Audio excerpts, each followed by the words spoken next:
Our monthly our monthly series is entitled Principles for Inspired Living. And this platform offers opportunities for my co-hosts and guests to articulate their thoughts and their views on featured topics in a fun way, and sometimes we're in a serious way, but in most times a fun, relaxed, and conversational way, as well as chat conversations with our participants. Our vision is people everywhere improving their lives and communities through meditative practices.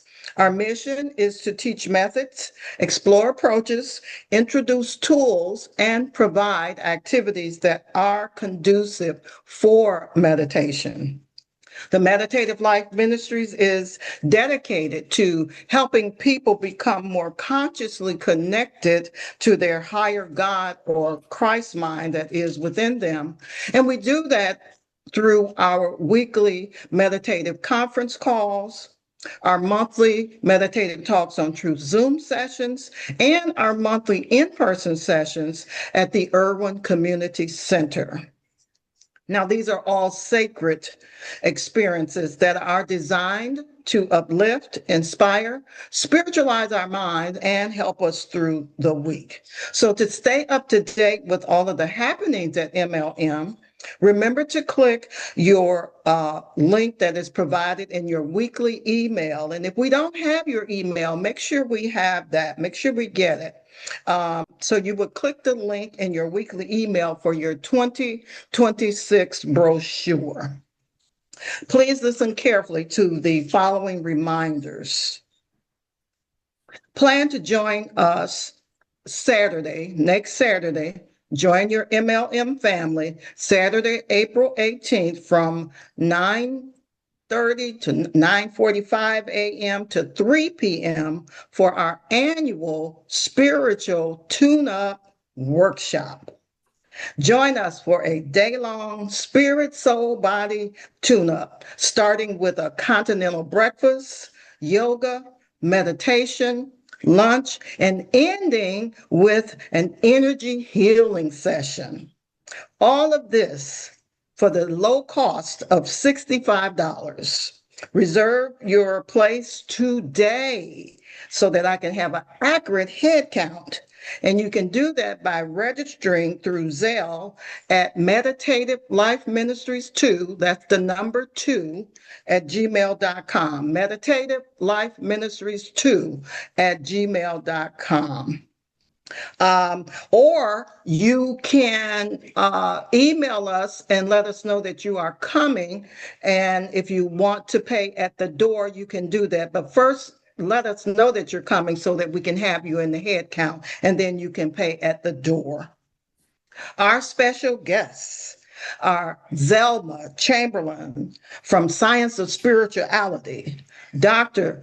Ellie Stewart Darton, PhD, board certified naturopathic doctor, ordained metaphysical minister, energy healer, and founder of Pathways to Light, along with yoga instructor Karen Grant Niles, RN, and educator specializing in traditional Chinese medicine. And exciting. That's what I studied, traditional Chinese medicine. So I'm glad to have somebody to come in and do that. And that's not all, you guys. This is the year of greatness and connection. Yours truly, the Reverend Shirley Lawson Green, and the People of African Descent New Thought Group will hold its third Celebrating Our Soul conference from August 13th through August 16th on the sacred grounds of Unity Village. This year's theme is Claiming Our Sacred Power. The early bird special has been extended to April 16th, and you can register under Meditative Life Ministries to get the group discount rate of $375 plus a $12 processing fee, which totals $387.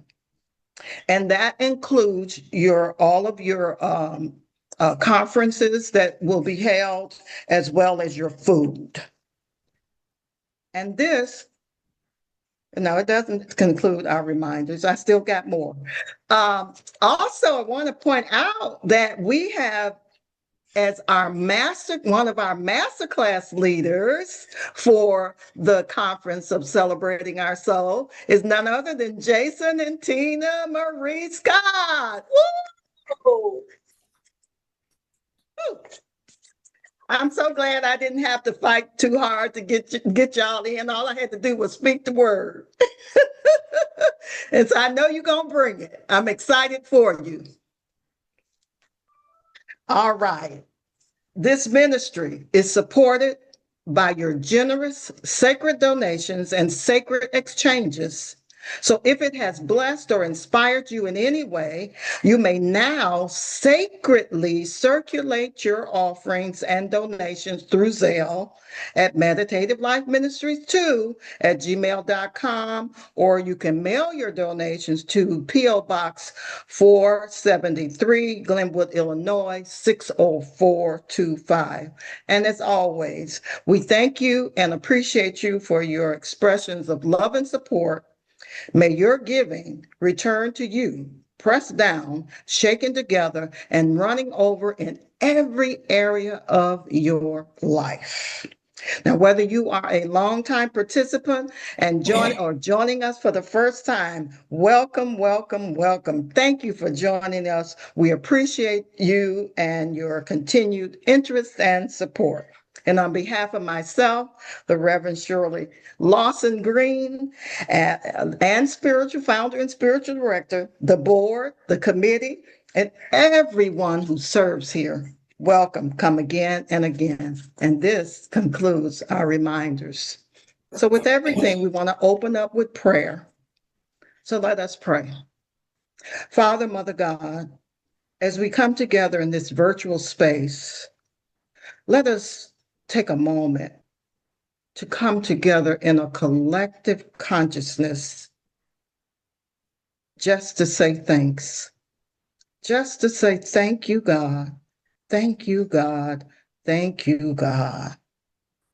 Oh, Holy Spirit, we invite you into this virtual space as we come together again in a collective consciousness for greater understanding of the 5 key fundamental spiritual principles espoused by the Universal Foundation for Better Living, Unity, and other New Thought ministries. We acknowledge that there is but one presence, one power, one mind, one spirit, one source, God, the good, the omnipotent. And it is our intent and our prayer that the messages given today will inspire and support us on our spiritual journey. I release this to the heart of God, knowing that the mind of God acts upon it. I let it be so, and so it is. Ashe, Amen, and Amen. Good afternoon again, everyone. Won't you help me welcome my co-hosts, the Reverends Alberta Ware and Sharon Medley. Let's welcome, and let's especially welcome the Reverend Sharon Medley back after her sabbatical. Thank you. To God be the glory. Woo, woo, woo, woo, woo. Was that a horn? I love it. Yeah. I heard the horn. Yeah. It's good to be back. And also help me welcome back our special guests, the Reverend Valerie McGee and Jason and Tina Marie Scott, authors of Manifest a Joy-Filled Relationship and Taking Your Relationships Off Cruise Control. All right. Thank you for having us. Yes, welcome back. Welcome back. You know, I don't know about you guys, but I am excited about today's discussion on the 5 basic principles and how to apply them in our daily lives. hope you all are as excited as I am about this. We can never, oh, I didn't hear anything. I get, Yay.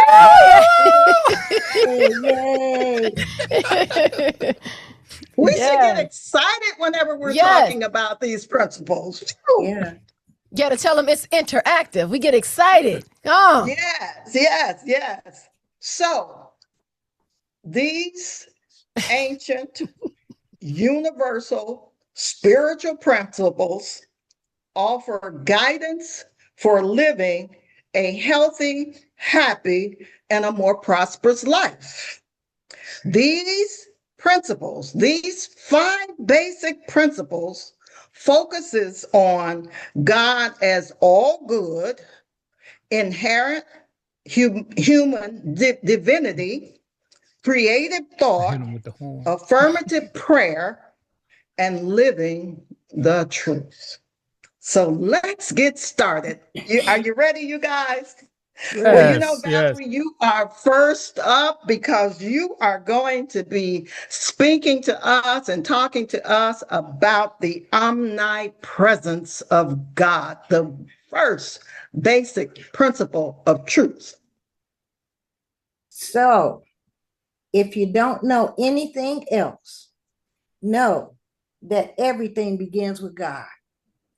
Because we're talking about the omnipresence of God, the first principle. And it says, everything that exists or ever will exist is pressed out of the body of God, God's substance, in different forms of manifestation. Since the nature of God is absolute good and everything is God's substance, there can be no evil in reality. And my favorite scriptures is Psalms 139, verse 7 and 8, that very clearly say, where can I go where your spirit is not? If I ascend into heaven, thou art there. If I ascend into hell, thou art there. That covers everything to me. So let's look at a few terms that give clarity to the omnipresence of God, such as omnipresence. Omnipresence. God is mind. That's the big M. The one mind contains all, and all ideas exist in the one mind. God is everywhere present.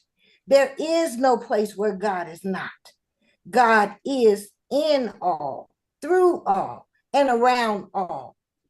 Omnipresence is a spiritual realm that can be penetrated only through the most highly accelerated mind action, as in prayer.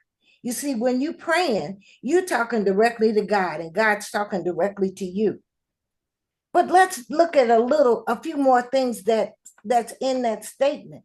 It says pressed out of the body of God, which means pushed out or squeezed out of God's substance, knowing that substance is the divine idea of the underlying reality of all things and inspires to action God's substance, which are ideas that underlie all manifestation and is the substance of all attributes of being that are expressed, such as life, love, wisdom, power, and substance. Those are attributes. You see, through substance, all the attributes of being are expressed. Divine substance, that's God's substance, is our supply. Well, what about omnipresence? You see, omnipresence is the only presence in the universe. The mind, that's that big M, essence of substance, which is all inclusive, that which permeates, enfolds, supports, sustains, and maintains all things every moment. We must also include omnipotence and omniscience that make up God. You see, the omnipotence of God is the infinite power. God is infinite power. All the power there is all powerful God, omnipotence. Now, omniscience and omniscient is God's name also. as the all-knowing, all-knowledge, infinite knowledge, and wisdom. Divine mind is omniscient. It knows all. Reality. That's the other word that stood out to me. It is that which is abiding, eternal, and unchangeable, the same yesterday and today and forever, as in Hebrews 13:8. God is the one harmonious principle underlying all being and the reality out of which all that is eternal comes. That means everything that shows up comes from the one power, the one presence, the omnipresence of God. So, what about God as universal mind? That's the one mind essence. That's that big M again. It's the source and the beginning of all ideas. The all encompassing, unlimited, omnipresent mind, that's that everywhere present mind that permeates everything we see and everything we do not see. You see, God is teeming with divine ideas to distribute through the world through us, his children. So think about that. Every idea that you get, that's God wanting a bigger idea to come through you. That's God wanting you, as only you can, demonstrate whatever that omnipresence is in your life, well, and life, world, and affairs. So then my question is, how do we really know this? Well, let's see. God, as creator, is imbued in all creation and not limited to people. God slumbers in the rocks. God stirs in the flowers. God awakens in man. The mountains reflect the majesty of God. A calm lake carries the message of the serenity of God. A sleeping infant reminds us of the uniqueness of God. The flaming red of a full-blown rose tells us of the beauty of God. You see, this and all of this is the omnipresence of God that is everywhere present, not just in you, but in all of creation. Yes, this is the omnipresence that is everywhere present. It's the Spirit, it's God. But there's something else we need to understand too. Sometimes there appears to be many minds because each individual has awareness or consciousness in that one mind. You see, each one of us demonstrates the omnipresence of God as only God can demonstrate it through each one of us individually. That consciousness is determined by the kind of thoughts, feelings, words, actions, and reactions the individual has. So if you're in an interesting state of mind, guess what? You're going to demonstrate just that. Being interesting, maybe not happy, but it's going to be different because it's going to be coming directly from you. Everybody must set this one mind according to his own level of understanding. And that's from Ephesians 4:4 and Proverbs 23:7. So if you really want to know about the omnipresence of God, talk to God in your prayers. Let God talk back to you so you can demonstrate the allness, the omnipotence, the omniscience, the omnipresent power of God that is within you. And so it is.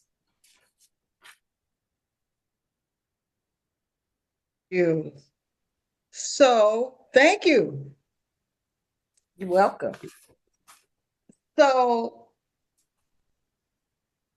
we've learned, and you said and reminded us that the omnipresence of God means that God is everywhere evenly present. Yes. As Johnny would say, no spot where the presence of God is not. Yes. So my question, does that also mean that God can be found in adversity or in situations that is difficult to find God in? Absolutely. Because God is everywhere present. These challenges that show up, they're growing you individually so that Mhm. you can grow you and share that information with others. Whatever that challenge is, it's going to take you closer to the God that is within you, no matter what that appearance is, no matter Mhm. what that challenge is. I don't care if you crying your eyes out or you ready to just choke somebody. It's still going to grow you into becoming more and more in alignment with the God in you, because you learn how to not let all the outside activity direct how you feel, how you think, and how you speak. You Okay. open yourself up to God's divine guidance so God can Okay. tell you how to make it better. Yes, God is in every How would single. you, so Valerie, I'd say I'm in a situation where I just really can't find God or see God. How would you uh, tell me to find God in something that is seemingly not God? Okay, well, what I would say to you is the first thing. First, still your mind and remove whatever those thoughts are that's showing up, because they're not the truth. What you really want is to let go of the fear, the doubt, and the worry that's showing up, and let God guide you into what you need to do. Not my will, but thy will be done. Most of Okay. us depend on our intellect to do everything. You're Hmm. more than just your intellect, you are spirit, All and you have right. to let that spirit guide your every step. The spirit can take you out of it and keep you out of it, because you become with authority and dominion over whatever is showing up, because you know it's not the truth. You know All it's not right. you. Okay. So that's what I would do. All right. Thank you. Thank You're you. welcome. Thank you. So if you any of you guys have comments, hold them out until after the session, and then we can have a Q&A period where you can ask questions of all of us if you'd like to. Next up, we're going to be talking about the divinity of humankind, or as they would say man, but we don't use it anymore. So it's the divinity of humankind. And Sharon is going to share with us what that is all about and how that is applied in our lives. All right. Thank you, Shirley. Good afternoon, everyone. Again, it is wonderful to be back with all of you, Yes. knowing, and that's a part of my topic as we talk about the divinity of humankind. Our divinity is the Christ within, right? Charles Fillmore taught that our true divinity is not the physical body, right?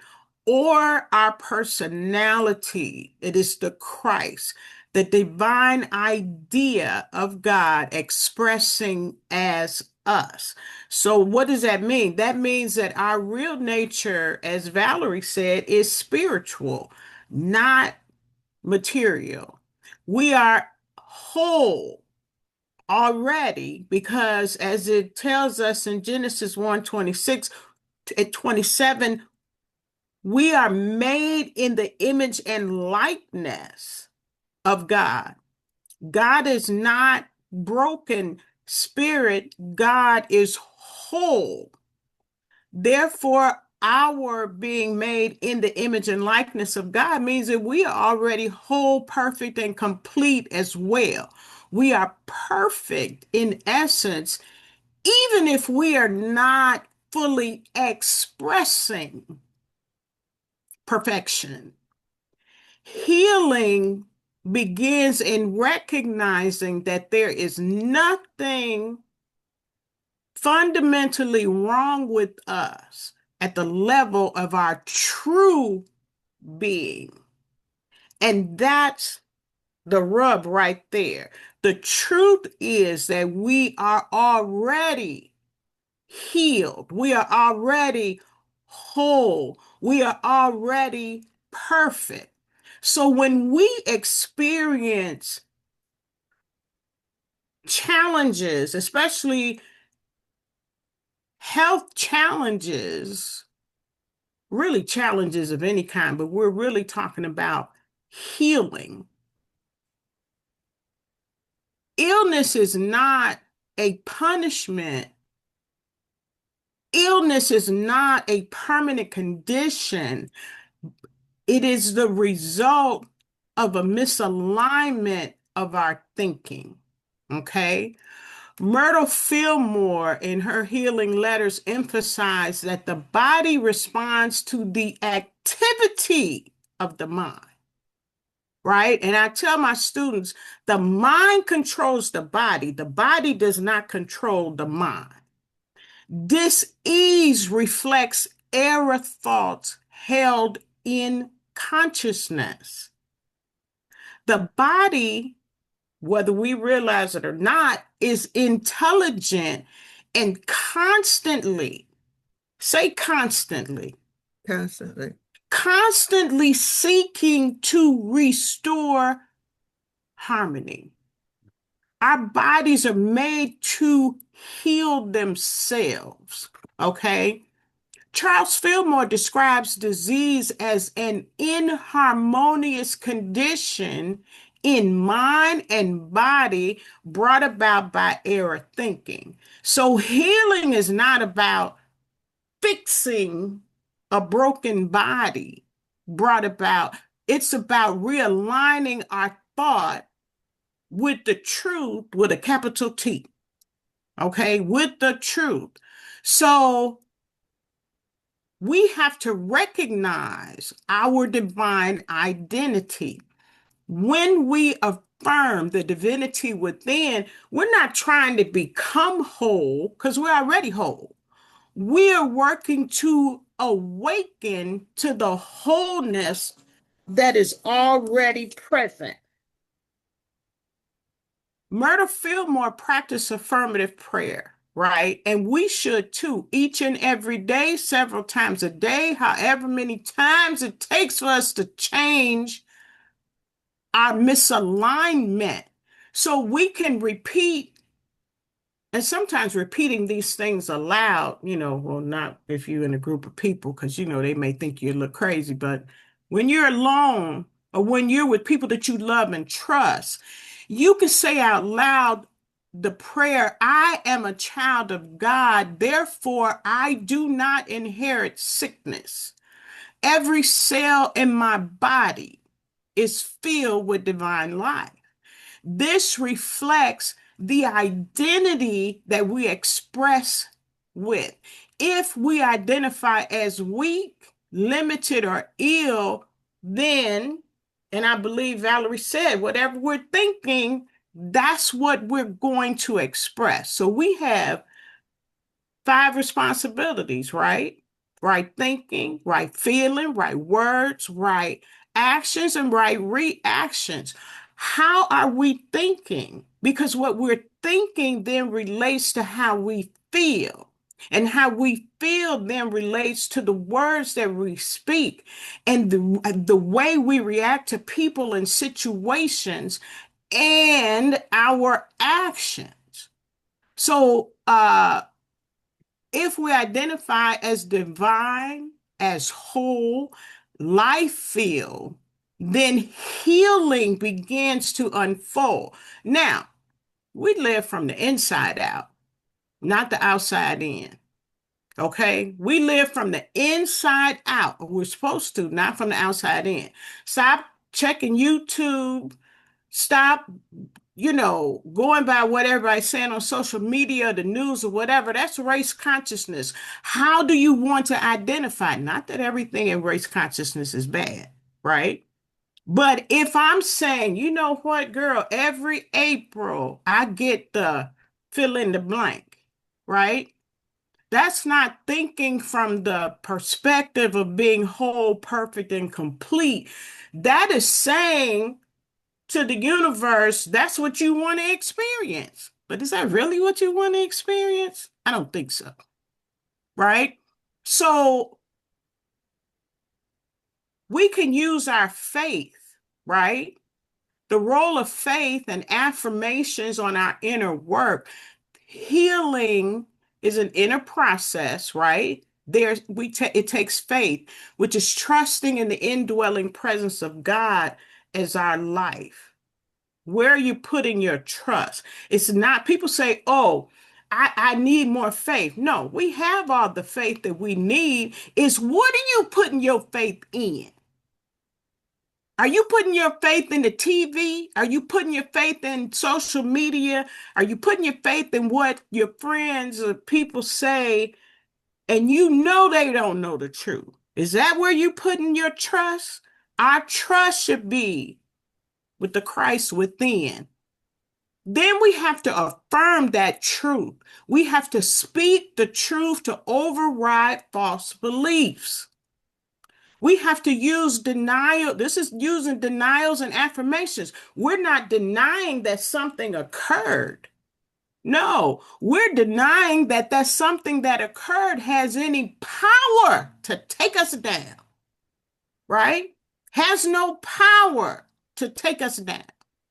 Then we want to use meditation and prayer and center on the awareness of the divine life within.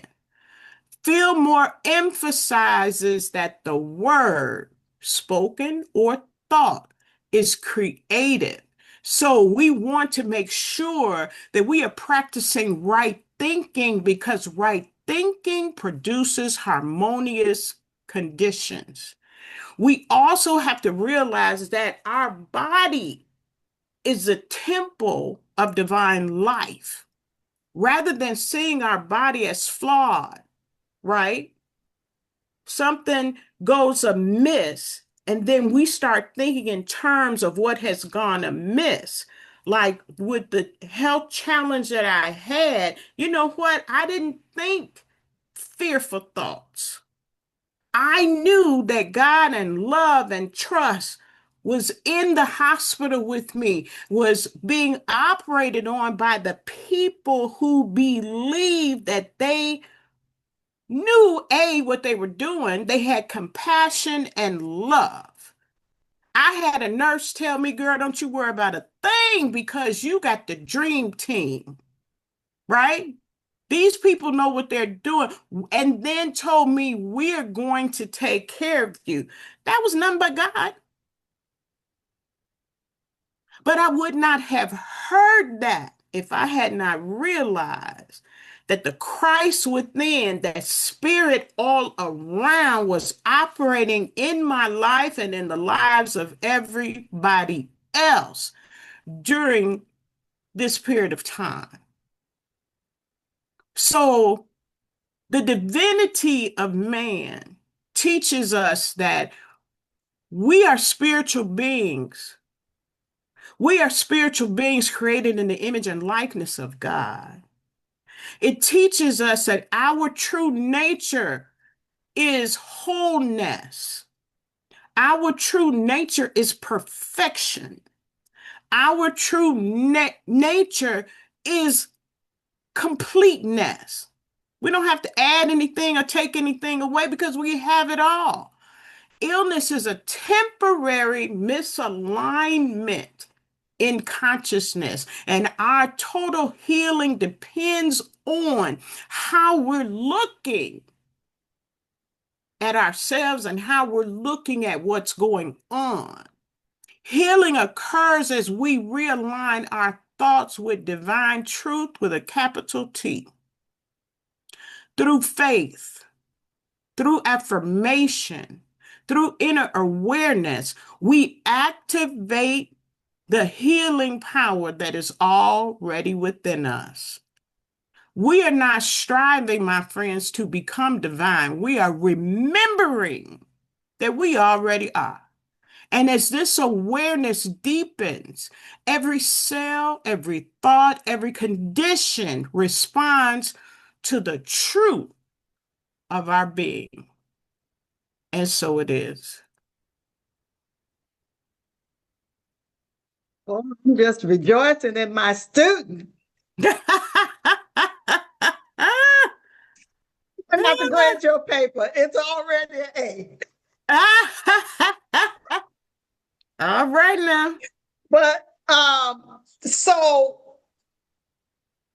can you explain a familiar statement that so many people in New Thought say? There is nothing to be healed, only the presence of God to be revealed. Well, as I said, in Genesis 1:26, God said, let us make man in our image according to our likeness. And this is a fundamental truth. Spirit is perfect, whole, complete, and lacks nothing. Therefore, humanity, created in the image and likeness of God, is inherently whole, perfect, and complete. Mm-hmm. Myrtle Fillmore in Healing Letter says there's no such thing as a dis-ease or incurable condition. The condition to which the medical profession gives names are simply the efforts of the God-given inner intelligence attempting to correct imbalances, okay? Mm-hmm. Imbalances that arise when we fail to understand truth, when we forget our divine identity and neglect to live in harmony with the law of life. So we are whole, perfect, and complete, for we are made in the image and likeness of God. There's nothing missing. There's nothing broken, right? So our role, our job is to reveal that wholeness and that truth Mm-hmm. instead of looking at the opposite. So Yeah. nothing to be healed means we're already, as I said, whole, perfect, and complete. We're already healed. Right. And when we live, move, and have our being from the Christ within, we know this. Now, it's a process. If we don't realize it right now, that's fine. Just keep working on it because it's a process. Yeah. Yeah, I And like we have that. to work on it until we notice, because we get throw our hands up in a minute. Mm-hmm. But it brought to mind watching the movie The Secret. And the speaker was talking about, we start using affirmations and telling ourselves all these good, wonderful things. And then when it doesn't work, quote unquote, when we think it should, then we say, this stuff don't work. But the illustration that they used was a seed. And they showed the seed under the ground, right? In the ground. And it starts to germinate, right? It starts to grow, and it's just about to hit through the surface when we say, this stuff doesn't work, and then it goes away. Our thoughts will help us to reveal the wholeness and perfection within. We just need to work with our thoughts. Yes, I like that. We are already perfect, whole, and complete Already. because that is how God, the Creator, created us to be. Right. And all that needs to be that needs to take place is a revelation of that wholeness. Right. And Recognize. Yeah. you have just proved it through your experience, Yeah. Dr. Coleman, Myrtle Fillmore, and many, many, many others, and many of you that may be on this session, on this Zoom session. You have come through, and God has revealed to you that you are perfect, whole, and complete. And And complete. so thank you, thank you, thank you. So let's move on. Let's move on. All right. So Reverend Alberta Ware is going to talk to us about the third basic spiritual principle of truth, the value and power of thought. Thank you. Good afternoon, everybody. The value and power of thought. Value means it's perceived worth, it's importance, it relates to importance. It fundamentally defines what is desirable, useful, or esteemed. Value, the value of your thought, the value and power of the thought, the value is your connection with God. The power is your creative connection with God. Thought is the product of thinking, a mental vibration and impulse. Now, I went back and started to look at it and do a deeper dive. And as I looked at it, I was reminded each thought is an identity that has a central ego. Each thought, every thought expresses itself and clothes itself in a light form. And it clothes itself in a form that represents the character given to it by the thinker. Now, we know what Johnny said. You are the thinker that thinks the thought that makes the thing. However, Fillmore said that when we focus on thoughts are things, he says it's a poor description of the active and vital character of thoughts to which the mind gives life, substance, and intelligence. He says that if we compare our creative thoughts with the things, we get an inferior conception of the marvelous ability of our mind in its creative capacity. Never thought about it that way, did you? You see, we have the right to control the thought because it's coming from us, right? But we control it by the right use of affirmations and denials. And you'll notice that everything we talk about today, some of these things are continually repeated. So we'll go back to the basics. The power of the mind is the I am. And it is through this expression that thoughts control, that thoughts show dominion and mastery, and that dominion and the mastery is obtained through our thinking. You know about the I am. You know that everything you attach to the I am is what expresses in your life and affairs. When you come in from work and you say, I am so TIRED, and you barely make it in the door, you walk in and you're taking off, you're stepping out of your shoes as you come into the door. You throw on your coat, you throw on your jacket and your briefcase and your purse, and you barely make it to the sofa. But on the way, you pick up the remote so that you can turn the TV on when you collapse on the sofa.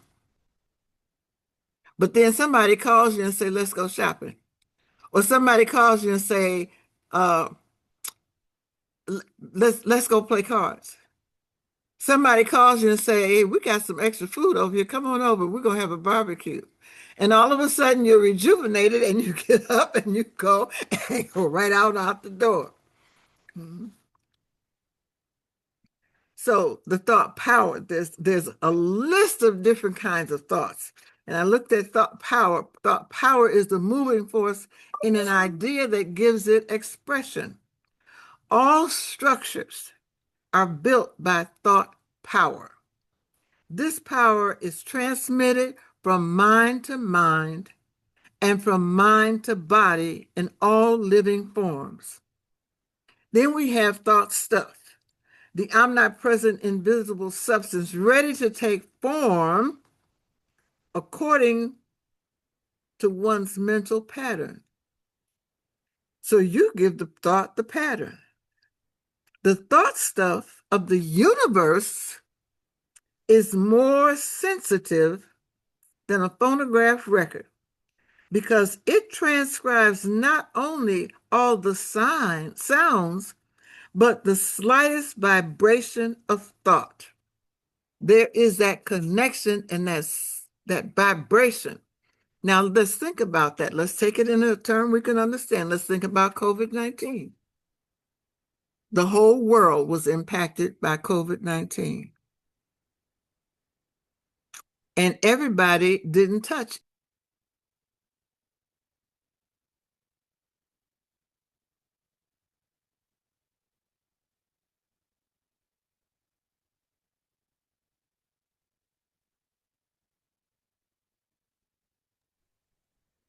We can't hear you. Look at what is going on in the world today. The energy that's out there, the thought vibrations, they are so negative that you see the results of it all over the world. It's not just here in the United States, it's all over. But there's enough power here. There's enough power in this room to turn it around. But we have to focus on what we are thinking and redirect our thoughts. When we look at the various planes of consciousness, people, the thinker of the thought, when we think the thought, when they think the thought, those thoughts are passed along. When you are sending thoughts in personal consciousness, the process is laborious and dangerous. There is a law of spirit that equalizes all forces generated by the mind. This law is in keeping with divine principle. Now, I ran across something that Eric Butterworth said. He said, your thought is your life. In Discover the Power, he discusses Matthew 5:13-28. And this is where Jesus is talking about you being the salt of the earth. If the salt loses its flavor, it's good for nothing. Salt is a food, as a food, is useless. Its value is in its ability to season the food. Every cooking show and I watch all the cooking shows, especially when certain people come on TV, I just take the remote and I turn to a cooking show or a contest.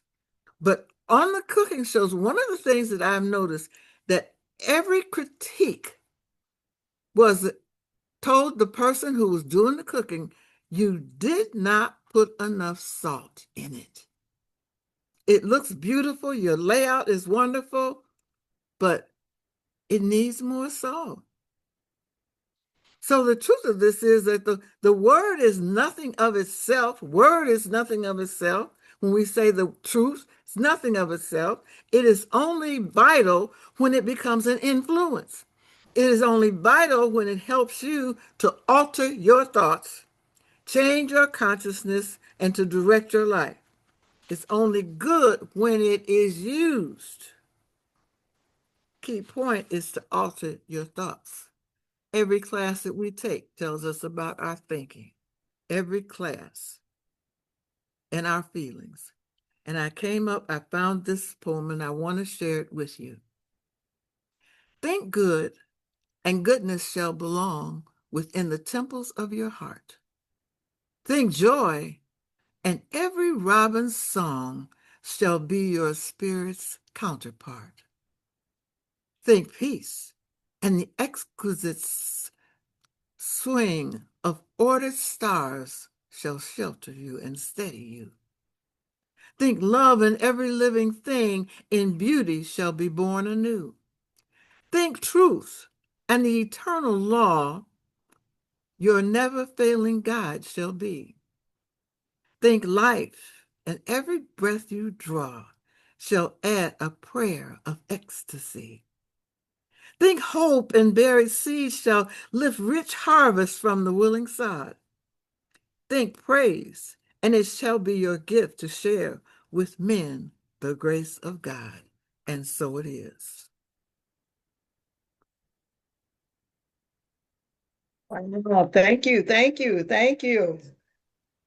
You know, I love the fact, because probably a lot of people miss that thought stuff.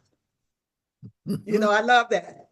Mhm. That's pretty powerful. Go to your revealing word and read what he said. I mean, we're talking about somebody that had this type of consciousness and awareness over 100 years ago, and he knew that every thought is vibrational, like you said. Mhm.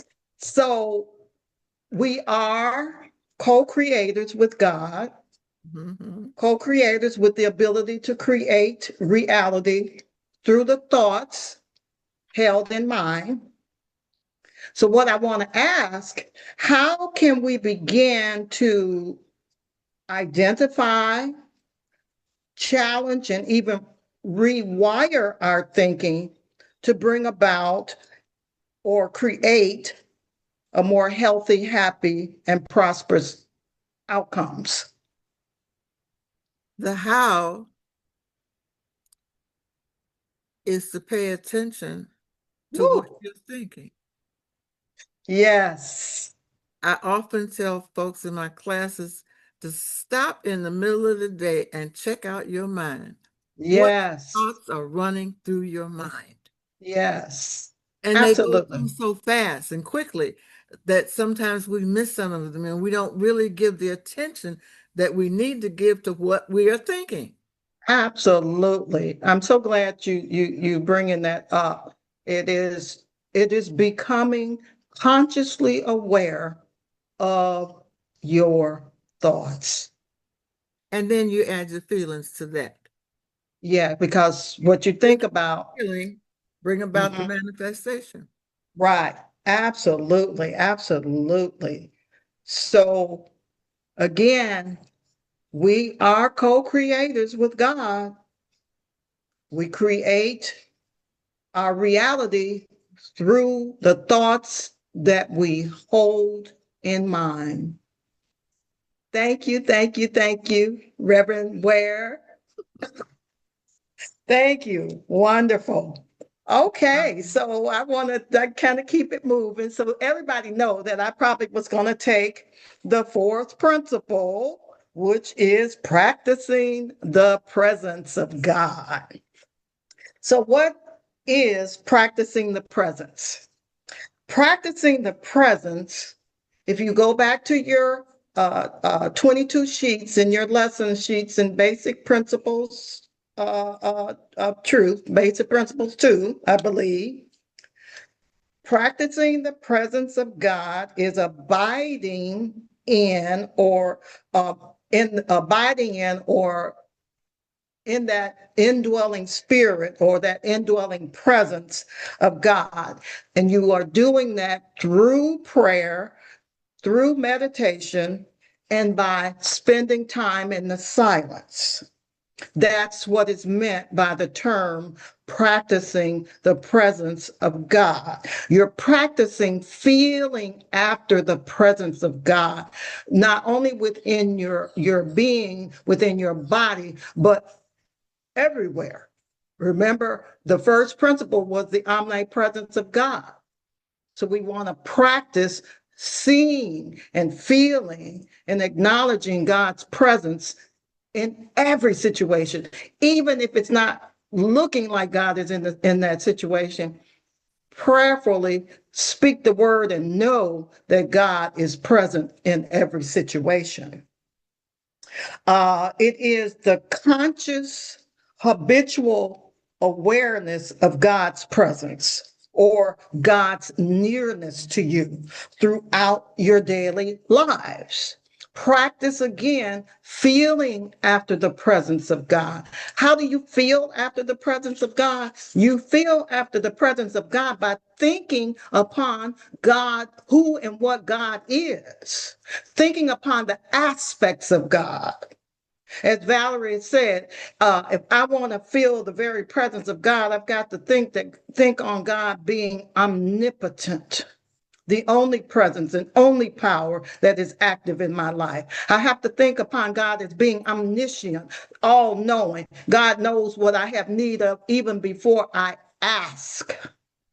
and that God again is everywhere present. I'm gonna call forth your presence in the midst of whatever may be appearing not to be so. It involves cultivating a moment by moment awareness that God again is omnipresent, omniscient, and omnipotent. Practicing the presence transforms routine activities into acts of love, worship, and devotion. It is a daily, proactive mental practice of recognizing your divine connection with God. This is what practicing the presence is. You are recognizing your divine connection with God. When we go back to the threefold being, spirit, soul, body, consciously become aware that there is the Christ mind or the God mind within your mind so that you can turn toward that mind to receive from spirit. Developing an awareness of your oneness with God, acknowledging that you are a unique, I think Johnny used to say, unrepeatable, help me out, expression of God. Acknowledge that you are a unique expression of God. You are not separate from that which created you. Affirm your oneness. That's a part of practicing the presence. Affirming, I am one with God. I am one with all people. I am one with all life. I am one with the one. All that God is, I am. Speak those words. That's practicing the presence. This consciousness of practicing the presence is maintained through prayer, communion with God, having inner conversations and dialogue with God. That's what prayer is all about. That's when you want to talk to God about it. Through meditation, which is thinking on a truth that you're trying to know. That's what meditation is. Meditation is not about bringing and pondering and contemplating and focusing and thinking on a problem. Leave those outside meditation. You want to talk about a problem or a situation or a seeming problem, let me use that word, then that's what you're going to do in your prayer time. But in your meditation time, you're going to think upon a truth that you're trying to know. The truth is that you are perfect, whole, and complete. Meditate on that. The truth is that God is the source of your supply. Think on that. That's what practicing the presence is. And simply learning how to turn your attention away from the outer. Turning your attention away from the outer. And through spending time in the silence, Fillmore says it's a state of consciousness entered into for the purpose of putting you in touch with the divine mind that is within your mind so that you may listen to the still small voice of God. See, if you don't practice and spending time in the silence, you may not know that voice when it speaks to you. You may miss it because you haven't developed a relationship with it. Spend time in the silence. Enter into the silence for the purpose of being able to hear what thus saith the Lord about your life, your world, and your affairs. How can we live this principle in our daily lives? First, by living with gratitude and praise. Living the Christ life or the Christ potential by following the example of Jesus, the Christ. And you want to do that so that you can express love and wisdom in your daily living. You can also take actionable steps, such as starting your day off by acknowledging God. When you wake up in the morning, God is the source and the strength of my life. I don't know, songs that bubble up in me. Nobody tells me I can sing, but when I'm inspired to do it, I do it. However you connect with God that is within you, do it first thing in the morning. Give thanks for God's grace and mercy working in your life and in your affairs, and maintain that awareness throughout the day. As you go through the day, recognize God, acknowledge God, give thanks for God's presence and power that's working in your life. Then keep your focus, keep your mind stayed on thee. For if you keep your mind stayed on God, God will keep you in perfect peace, affirming your oneness with God, especially in seeming challenging moments. Remembering that you are a spiritual being living in a spiritual universe that is governed by spiritual thoughts. We are spiritual beings. We are expressions of the divine. And then, as been said by many others today, choose your thoughts carefully. Learn to actively shift thoughts from fear or limitation to love and possibility. Try some possibility thinking. This can be accomplished by using your spiritual tools, which is a part of practicing the presence, denials and affirmations. Deny what is false and affirm that which is true. And again, practice meditation.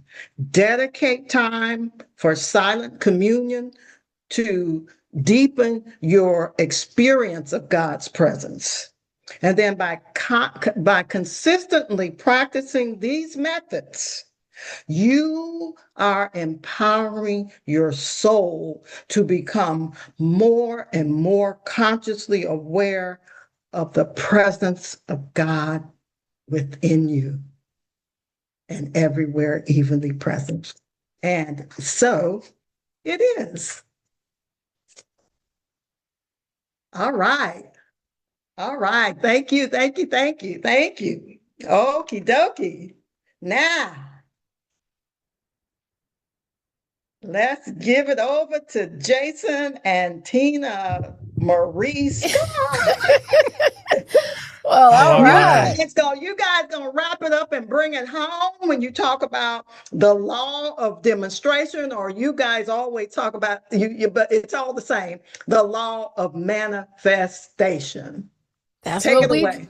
That's what we do. Yes, yes, yes. So for everyone out there listening, right? We're talking about the law of demonstration, which means that if I know something, you can't tell me something. You can't tell me anything that's going to take me off of what I know. If you come and tell me my name is Lucy, and I tell you my name is Tina, and I know my name is Tina, the law of demonstration says if I know it, you can't tell me otherwise. So one thing is the law of demonstration is the result of practicing the first four you heard about. Mm-hmm. So if you can't right now tell me, if I call on your name and you can't tell me the first four, then I want everybody to get out their pens, their paper, their pencils, their phone, and let's write it down, because the whole point of it is practice. What we do? Practice. And what we do? Practice. It's practicing the four that leads you to the results of the demonstration, right? If I say, do you know how to tie your shoe? And you say, of course I do. And then I say, demonstrate it. Show me that you know how to tie your shoe. If you sit back and go, then you don't know it. Then you don't know it. Plain and simple. You can only demonstrate what you know. So the law of demonstration is the results of practicing the first four principles. And again, if you don't know them, if you didn't write them down, if you didn't capture them, if you think, you say, yeah, I know them. I'm familiar with them. Oh, yeah, I've heard about them before. I can recite them, but do you know them? Do you practice them? Do you see the results of them? And so that's what I'm going to leave you with. All right. So let me ask you a question. And I want you to really think about this. Have you ever looked at your life and thought, why am I not seeing the results that I want? Or better yet, have you ever felt like you're doing all the right things, but something still isn't changing? What if the issue is not what you're doing occasionally, but is what you're doing consistently? What is the law of demonstration? Well, according to Charles Fillmore in The Revealing Word, he states, demonstration is the proving of a truth principle in one's body and affairs, the manifestation of an idea when its accomplishment has been brought about by one's conformity in thought, word, and act to the creative principle of God. And I'm just going to say the key word in there was the proving. Proving. Right? So today we're talking about the law of demonstration. And here's the simplest way for you to understand it. Your life reflects what you practice, not what you say you want, not what you hope for, not even what you believe sometimes. Your life is a mirror reflecting what you practice, not what you preach, right? That lip action. The words we speak carry intention, but our daily behaviors, right? They shape the reality, not what we think we're doing, but what we're actually doing. When there's a gap, remember when I said, okay, if you can tie your shoe, show me. So when there's a gap between what you say you want and what is actually showing up and what you are experiencing, that's revealing to you the truth of your practice patterns. What are you really practicing? So what you practice daily shows up daily in the visible. Hey, listen, let's go ahead and keep it real, right? I want to make this real for you. Think about one area in your life right now. Just one. Just one. Where your results just don't match what you really want. Just think about it. No judgment. This is just awareness. Just awareness. Just think about one. What are you constantly saying or you think you're saying and doing, but it's showing up differently? This is just everyday life, right? If you practice stress, life feels overwhelming. So when stress becomes your default emotional state, you attract more circumstances that reinforce the stress. But hey, listen, if you practice gratitude, life starts to feel real supported. If you practice doubt, then you start hesitating, right? You're not sure of yourself. If you practice confidence, you move in confidence. You see confidence. You are confidence. You walk confident. Nobody has to ask you. Yeah, the funny thing is you are always demonstrating something. Something is showing up. So at the center of all of this, right, there's a simple law. Yep. The law of mind action. Because we know, well, most of us, I hope all of us have been familiar with it, like begets like, right? And what exactly does that mean? What you consistently think, what you consistently feel, what you consistently focus on produces more of the same. So thoughts do what? Thoughts set and mind produce after its kind, right? Thoughts set your direction. Feelings give you the energy. Repetition creates the pattern. And what happens? Our patterns now become our habits, and your habits create the same results. So if you want something different, we have to go find that gap and see what this whole thing was about. We see that pattern, right? That theme, that connection, thoughts, feelings, words. It's connecting us. All of this is connecting. Nothing is separate. So this is where responsibility comes in. We're not talking about blame or the blame game. We're talking about responsibility. The journey from inside to outside is not random. It's a deliberate flow. Understanding this progression empowers you to trace your results back to their origin and make a conscious change at the source. It's nothing outside of you. We can't go and look at the results and try to change the results. We have to go inner and figure out where do we miss the inner and where do we need to change at the source so that the results show up differently. Yeah, you're not responsible for everything that happens to you. I don't want anybody to feel that way, but you are responsible for what you continue in what you continue. And let me kind of clarify that. If you continue negative talk, self-talk, I'll let you think about that. If you continue fear-based decisions, well, you know what's going to happen there. If you continue reacting the same way you always have, you continue the same results. So it's not your responsibility for that everything that happens to you. It's not your responsibility. But your responsibility is what you continue to do. So watch what you do. Watch what you think. Watch what you say. Watch how you act. So let's make this simple, right? Because the whole thing is about how do I apply it in my life right now? It's about simple and practical. And we know what we use, right? We use the 5 Wright brothers, the 5 areas that you are practicing every day, whether you realize it or not. And what are those 5 things? What do we call those 5 Wright brothers? Well, the first one is right thinking. What am I repeatedly thinking about myself and my life? And then it's the right feeling. Do my emotions support what I say, what I want to go, or do they keep me stuck where I am? Well, right words. What am I saying daily about my situation, my future, and also myself? And then we have those right actions. Am I moving forward or am I keeping myself stuck, right? What am I thinking about that's doing it? And then we come to the one that I love the most. Right reaction. Because you can get everything right, but sometimes that reaction gets you. It just comes back to bite you. This is a big one. How do we respond when things do not go our way? How do we react? Because we can say all the right stuff. We got it all queued up, ready to go. But when it doesn't show up the way it's supposed to, how do we respond? We may think we got it together, but do we really? Right? This is not a one-time decision. Your patterns are something that are ingrained in you. So if you practice one day to be better, but the next day you go right back off that square, it's a pattern. What are you changing? What are you doing that's going to change that one decision that looks different? Now, out of those 5, which one stands out to you right now? Just pick one, all right? We're not trying to fix them all. We want to pick one.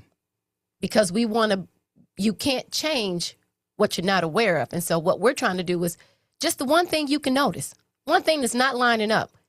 It's about awareness, right? It's about becoming aware of you. Now, let me tell you one thing that the law of demonstration is not. It's not thinking that you have a right to tell somebody else what they need to demonstrate in their lives. Come on. This is an individual thing. So if you think you got it all together, I'm demonstrating. I'm doing everything. Well, look at that person. You talk this, but you're not demonstrating. So, that means that there's a gap in you too. So you're saying my demonstration is not based on what somebody else is demonstrating? Absolutely. Everybody demonstrates something. And if they're not demonstrating what you think they should be demonstrating, maybe you need to check your demonstrations, right? Everyone operates at the law of their consciousness, at the level of their consciousness. And when they're ready to demonstrate at a higher level, they will. Because as my Reverend Shirley says, when the teacher is ready, the student will appear. And when the student is ready, the teacher will appear. So we're always striving to demonstrate. The question is, what are we demonstrating? And we're not judging. So be careful. Oh, We're not, right? Judgment is that rapid fire comes right back on you. So make sure that we know that we're not judging according to somebody else's demonstrations, but we have to pay attention to what we're demonstrating. We have no right to just say, well, they should be doing better or having better or looking better. Everybody's journey is totally different. all right. Let us look at something real simple, all right? A challenge shows up because it's always going to get a test. It's always. Always. All right. One person reacts with frustration, escalates the situation, and repeats the same old patterns. The other person responds with a pause, becomes aware, and then the outcome shifts, right? We got that hot-headed person, and we got that calm person that's just like takes the conversation real still. So which one are you? It's a rhetorical question. I really don't want you to answer, but I want you to think. Same situation, different outcome, different demonstration, different results. So you are not trying to get results. Let's be clear. Nope. You're not trying to get results. What you are doing is revealing what is already established within you. What you consistently practice becomes natural. Right? Sharon said there's nothing to be healed, only God to be revealed. So again, you're not trying to get results, right? She even talked about the seed and the flower, right? The germination. You're not looking every day at trying to get results. What you're trying to do is reveal, and the results will happen because it's already in there. It's already happening. You just have to reveal to you what's going on. You have to start practicing the first 4 principles. So it can become visible. So here's the real question. What are you practicing today? What are you practicing every day? Right? And what is your life currently demonstrating because of it? So, right, what are you practicing today? What are you practicing every day? Because your life is currently demonstrating it. If you want different results, start with a different practice. Start with you understanding that the law of demonstration is the result of practicing the first 4 principles. Yeah. What you practice, you demonstrate. and what you demonstrate, You become. But before we finish, make a quiet decision for yourself. What is one thing you will practice differently starting today? Because that is where your next results will begin. And so it is. And so it is. My. Awesome. Well, I'm thank gonna go you. back to that first slide, and I'm gonna tell you what popped in my head. Okay. You asked the question, have you ever wondered why your life results don't match your expectations? Mhm. And you know what occurred to me? What's that? Sometimes our life does match our expectations. Well, yeah, You know what? That's true. Yeah, because so think of how so many people always go around expecting the worst. Well, we're not talking about those people. We're talking about higher, Yeah. elevated people. Right, right. But I couldn't help but think that. I couldn't help But you know what? Even then, they don't connect the dots because you say your life is reflecting what your intentions are, and sometimes people expect the worst, but they don't understand why they keep getting the worst. their life is matching what they're expecting. But they don't realize that. But- They yeah. still don't Right, connect they it. haven't connected the dots. They have not Exactly. connected the They dots. I want Yes. better, and even though I expect Right. the worst to happen, when it shows up, Like, why is it I'm happening to me? upset that it's Right. showing up. Right. You're They confused about why it's showing up. They need a revelation. Yes. They Yeah. need a revelation. Now, did you happen to look at the metaphysical law and the 3 steps in making every demonstration from Phil Moore? I did. Yes, I did. You want me to bring that up for you? You know, Yes. we Yeah. know everything with Phil Moore. Yeah. And so I don't know Now if you do. You're my students. I don't know if you all we kind of went through it, but with the law of demonstration, he talks about it's the manifestation, right? So understanding how it all goes. So when we talk about it all has 3 things, and let me find it where it's at right here. In the metaphysical law, there are 3 steps in every demonstration. The recognition of truth, as it is in the principle, right? Gotta recognize. Holding an idea, and acknowledging fulfillment. And so he referenced it to Matthew 21:22. Whatsoever ye ask in prayer, believing, ye shall receive. And so the whole thing was right. What we believe, what we think, what we speak, what do we believe? How do they all work together? Mhm. I like that. I like that. And that's a good takeaway. So the way to making demonstrations in our life is to first have the recognition of truth. God is the source of my supply. With the capital God T. is my health. Yes. Huh? With the capital. capital T. With the capital T. Y'all got taking my stuff with the capital T. Not my truth, your truth, our truth, but truth with the capital T that is eternal and never changes. As Valerie was saying, the same today, yesterday, yea, and forevermore. That's right. And then the idea that you have of what you want to demonstrate, hold it in consciousness. See its fulfillment. It's already done. Just like I saw, y'all was already accepted to lead a master class at the conference celebrating our soul. I didn't see it no other way. Neither did I. I demonstrated that. You referenced, if we can real quick, we do manifestation, right? We manifest a joy-filled relationship. And so I just want to give a little background on the difference between manifestation and demonstration, right? Manifestation is the internal process. And what is demonstration? Demonstration is the external results. Yes. It's the external results, right? So I like that. When we talk about manifestation, it's where the creation begins, the thought, right? It's where the creation begins. But then for demonstration, it's where the creation is revealed.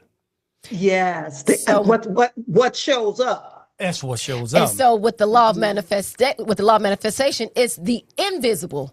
It's through the thoughts and the beliefs. And to demonstrate, it's the visible, the outcome, the results. Yes. So it's sort of like the cause of the manifestation is what are you forming? Yeah. And then Cause and effect. The effect is demonstration. What is showing up? Cause and effect. Your favorite, cause and effect. Yep. So we got to do topics on that at some point. Cause and effect. So just to give a right. little Well, clarification, that's all. Thank you for that. But let's give everybody a hand, and now we're going to take a few moments for some Q&A. If you guys, just jump in there and see Reverend Jackie, come on, Q&A. Unmute yourself and ask any one of us a question. Couldn't sit still. She couldn't sit still when you asked that question about does God in the appearance of stuff that ain't good that's showing up. Come on, Reverend Jackie. She almost fell out of seat. She got to answer. I have no questions. Y'all were really good. I really got another refresh of what I already know. So thank you. Yes. Thank you. Oh, that's all you wanted to say was make that comment? That was it, because y'all gonna make me late for something. I'm gonna get in trouble. Goodbye. I love everybody. Thank you. All right. We love you too. Thank you for joining us. Thank you. Anybody else? Take this time. We got a few moments where you can comment or ask a question or, whatever is on your heart and mind. Don't be afraid. I have something to say. Can you hear me? Hey, Pam. Yes. Hey, Hey, Pam. Pam. I was driving all around Chicago, but I heard everything and I enjoyed everything. Everything was good, and I'm just glad that I was able that I can put it on my phone and drive around Chicago. That's what I did. I'm glad you were able to join us, Pam. Yes. Everything was so good. I loved it all. Thank you, guys. To God be the glory. To God Thank be you the for glory. taking us with you. Right? All right. All right, then. Okay. All right. Bye-bye. All right. Bye-bye. Anybody else? Come on. Don't be afraid. Just unmute yourself and add to it. Questions, comments. Now, I know all these truth people on here. I know y'all have something to say. No, I mean, I can't believe they Nothing? all quiet. I know. Come on, Deborah, what you got? Yeah, come Oh, on, Deborah Deborah. must have. I That have to speaks to leave. how thorough, right? Mm-hmm. Everyone was in their delivery. When you have a group of people, because we know these people on this Zoom know that they know that they know. That's right. But you gave them a different perspective and didn't leave room for a question. I mean, come on now. No. It's almost Sharon, like I have to agree with you. with the healing service. You had such a wonderful healing experience. You just can't even talk. Is that what it is? Deborah said that you cannot read Deborah's. Exactly what it is. Yes. So I'm Wonderful. gonna read Deborah's comment. It said, "Great workshop. I have to leave. Thank you for the messages. Everyone was on point." Right to To God Sharon's be the point. glory. Exactly. Thank you. Now there's a name, if you care to say something or put something in the comment. Quintina, do I know her? Quintina is part of the Gold Rush team. Quintina, you want to come on? I know you then. Yeah, you know Quintina. Quintina, you got something to say? I hope you enjoyed yourself. I truly, truly did. And like Deborah said, everything was on point. Yes. And to just reinforce it where I know it's right in my mind now, I am so full right now. Thank you all. Praise the Lord. Praise the Lord. Praise the Lord. All right. Ooh, wee. Oh, Alita, Ernestine, come on now. Gertrude.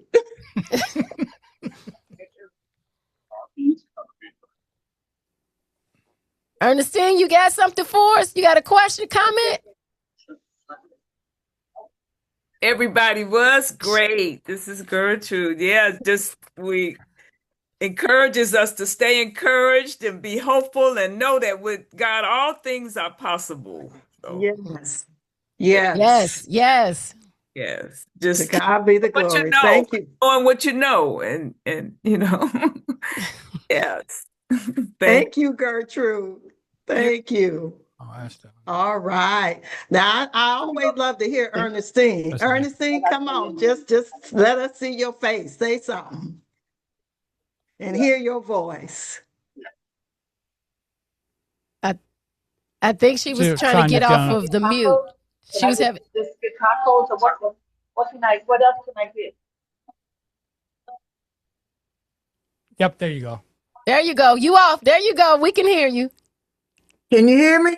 Yes. Okay. No, okay. I just wanted to make a comment.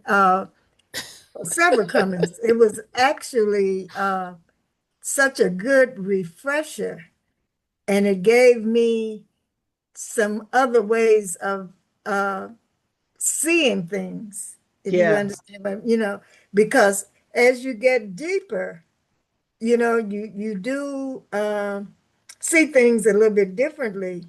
Yeah. And that's what I got out of today's lesson. Wonderful. For all of you. It was just wonderful. It was wonderful. I'm so glad that I was able to attend. I am so glad too that I saw there was a comment that Alita made. Something, Alita, did you say we should be reviewing? It should be reviewed. Something. Go ahead, baby. Yeah, I'll read. Let me see. You read it. Jason will bring it up. I'll bring it up for you. It says, "My house is too noisy. This is a topic that needs to be reviewed often. Thank y'all. Good job." Wonderful. Thank you, Alita. Thank you. Hey, Vernon, come on. She put you in the game, Vernon. Do something great, Vernon. Well, I don't know about something great. Yeah. You do. Well, yeah, you do. As I listen to the conversation and whatnot, I'm always thinking about what is my practical takeaway from it. And to me personally, as I condense all of what's been said today, I think about I need and I have been practicing to live in the present. And when I say live in the present, I mean operate from the conscious mind as opposed to the subconscious mind. Because to me, operating from the conscious mind, in the conscious mind, there's always the power of choice. And as I live in the conscious, it's like, okay, like we say, are we going to respond or are we going to react? The choice is in the present. And what I can, rather than being on automatic pilot or being from the subconscious, it's not to say that there's not good in the subconscious. But again, there is. There is, depending on where you at that point in time. But again, my thing is to, again, if I'm living in the present, I always recall and I know that I have the power of choice in that moment. So wonderful. All of these things come to pass. Wonderful. Thank you, Vernon. Oh, I see Bercy. Hi, Bercy. Hi. Say hello to us. Hey, Bercy. Hello, everyone. Wonderful. I did something, lost my picture, but I'm here. All right. Hope you have enjoyed today. Yes. Oh, here I am. Okay. Yeah, there you go. Oh, yeah. Yes. Okay. Hello. Hi there. Yes. Thank you. Thank you so much for being a part of this consciousness. Yes, thank you so much, Versa. And doing that deep dive, as Vernon and someone said, and I think it might have been Vernon or maybe been many, into these 5 basic principles. We can never know it all. We're always forever evolving in our understanding and in our revelation of these principles and how to use them in our daily lives. And even to comment to that, right, if we don't practice it, because years ago, I used to know how to speak Spanish fluently, but I haven't been practicing it. So what happens when you don't practice something? So even though we know these truth principles, if we're not daily practicing them and we're not putting them first, right? If we're not understanding how am I understanding them, how am I using them, how am I practicing them each and every day? As I said, we just don't want to be associated with it. We want to practice them because that's where the transformation and that's where a higher level of consciousness comes from, right? Through practicing, because that's where the revelation occurs. Is we want to practice them. They're no good if we don't practice them. I love how Unity has worded it in the 5 basic principles and the one of the law of demonstration. Knowledge of these spiritual principles is not enough. That's right. We must live them. Yes. That's it. I love that. We have to. I love that. That's why it's a practical Christianity. That's right.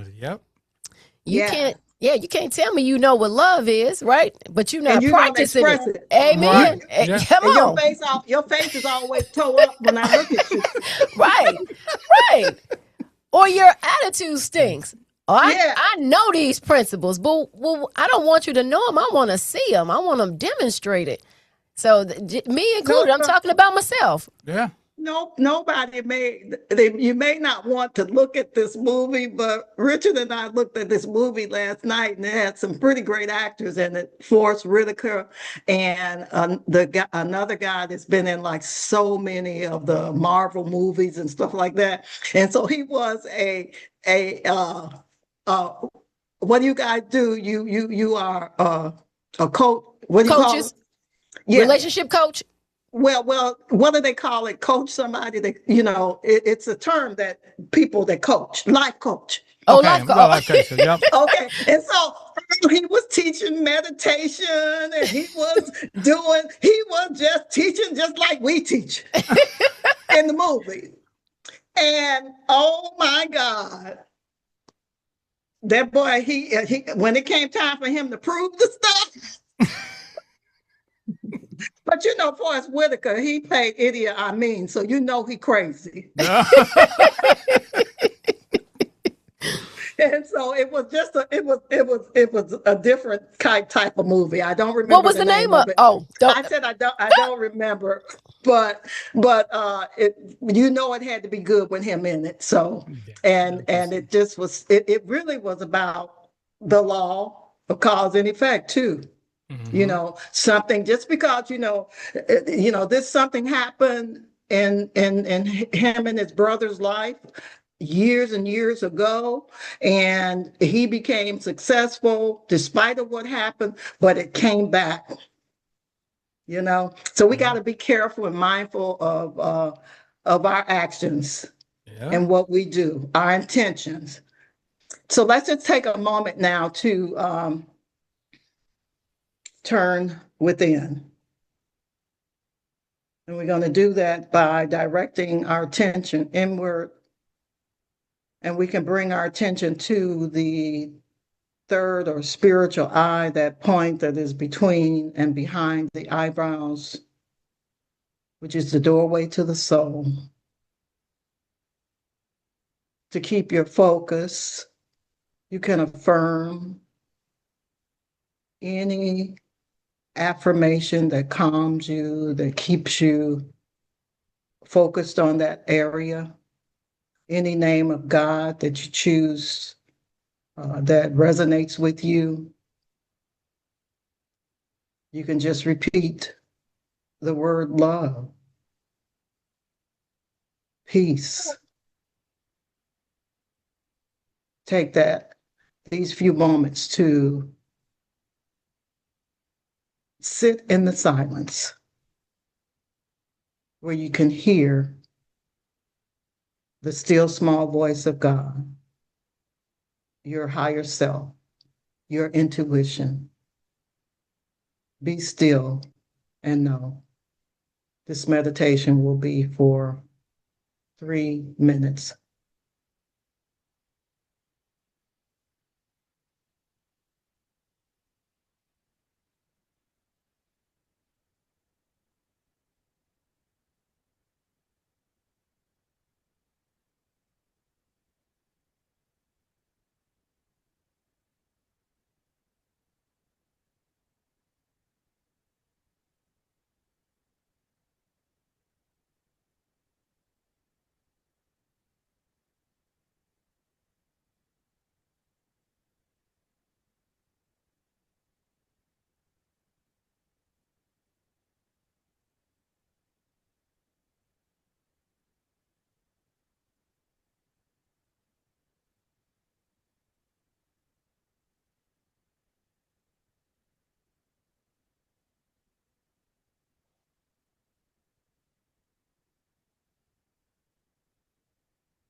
You may come back.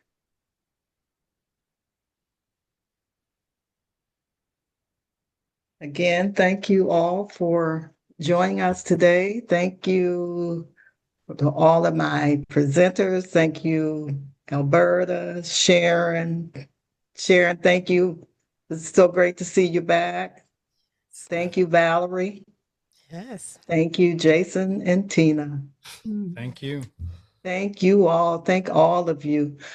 Remember, if you can, please consider joining us next Saturday from 9:30 to 3 for our spiritual tune-up workshop, Spirit, Soul, Body, led by yoga instructor Karen Niles, led by our meditation teacher, Zelma Chamberlain from Science and Spirituality, and also led by Dr.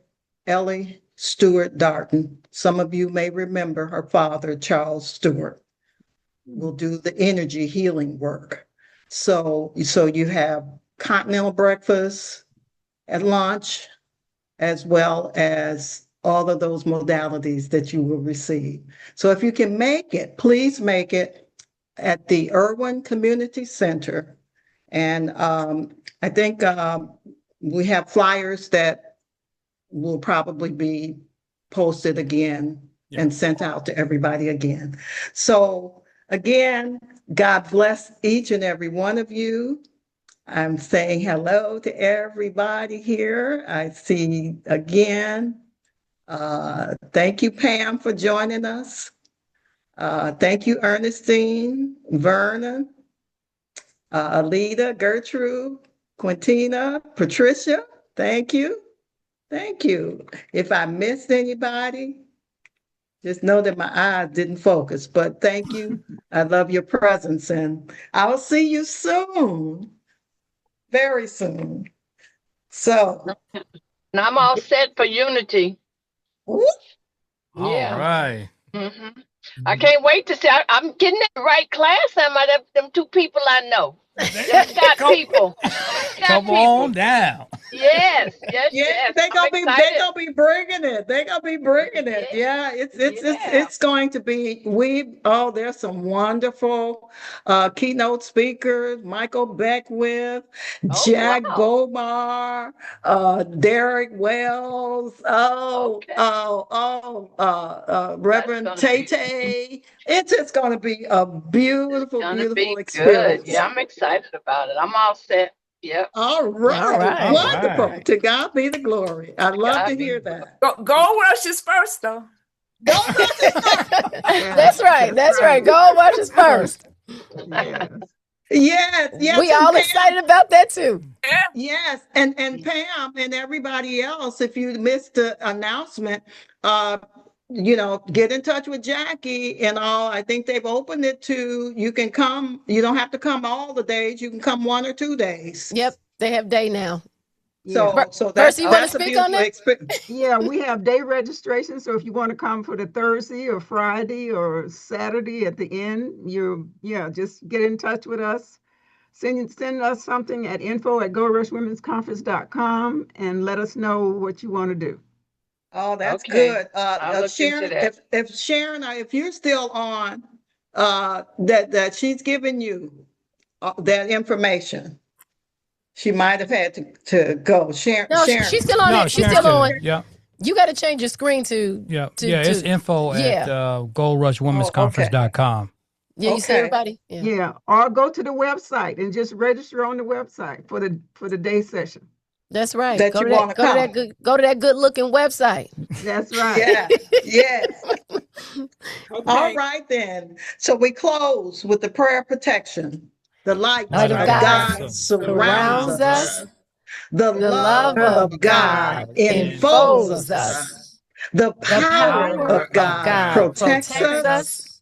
And the presence of God watches over us. Yes. Wherever we are, God is. And so it is. Amen. Amen. Have a great weekend, everybody. Yes. Bye-bye.